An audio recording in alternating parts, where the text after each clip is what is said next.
Hey guys, today in this video I will show you how we can fix Windows Store missing in Windows 11 PC. So if there is no Windows Store on your computer, then this video is for you.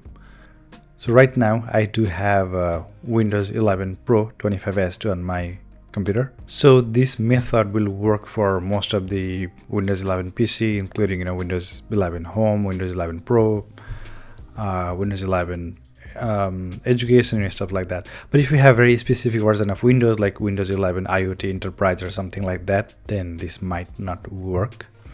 But mostly it will work for most of the other Windows version. So right now if I search for Store, there's no Store, Microsoft Store installed on this machine. So for that we can do it from PowerShell. So type PowerShell on your start menu and click Run as Administrator. Click on Yes. Now here type wsreset -i. Press Enter.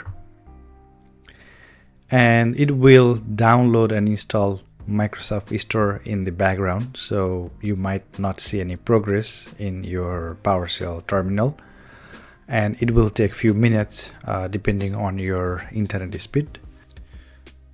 Now the Store has been installed on my computer. So if I go back to search menu and search for Store, we can see Microsoft Store has been installed. So I can go ahead and open Microsoft Store app. So this is how we can install Microsoft Store in Windows 11 PC if it's missing.